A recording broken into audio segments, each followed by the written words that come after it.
സംവിധായകൻ ജോഷിയുടെ വീട്ടിൽ കവർച്ച നടത്തിയ പ്രതി ഇന്ന് കോടതിയിൽ ഹാജരാക്കും. തെളിവെടുപ്പിനും ചോദ്യം ചെയ്യലുമായി പ്രതി കസ്റ്റഡിയിൽ ആവശ്യപ്പെടും. CCTV ദൃശ്യങ്ങൾ കേന്ദ്രീകരിച്ച് നടത്തിയ അന്വേഷണത്തിൽ കർണാടകയിലെ ഉടുപ്പിയിൽ നിന്നാണ് ബീഹാർ സ്വദേശി മുഹമ്മദ് ഇർഷാദ് പിടിയിലായത്. കർണാടകയിലെ ഉടുപ്പിയിൽ നിന്ന് പിടികൂടിയ പ്രതി മുഹമ്മദ് ഇർഷാദിനെ വിശദമായി ചോദ്യം ചെയ്യാനാണ് പോലീസ് നീക്കം.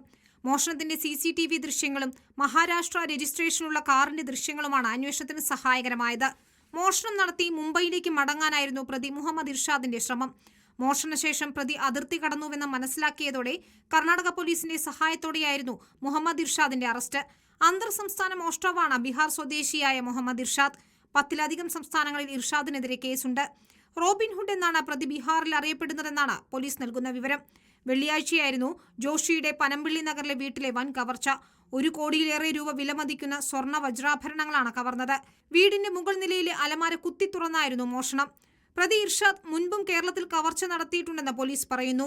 കവടിയാറിലെ ജ്വല്ലറി ഉടമയുടെ വീട്ടിൽ കയറി ആഭരണങ്ങൾ മോഷ്ടിച്ച കേസിലും ഇർഷാദ് പ്രതിയാണ്. നേരത്തെ ഗോവയിൽ നിന്ന് അറസ്റ്റിലായിരുന്നെങ്കിലും കേരള പോലീസിന് ഗോവൻ പോലീസ് കൈമാറിയിരുന്നില്ല. ഗോവയിലെ കേസിൽ ജാമ്യം ലഭിച്ചതിന് പിന്നാലെയാണ് കൊച്ചിയിൽ വൻ കവർച്ച നടത്തിയത്. റിപ്പോർട്ടർ, കൊച്ചി.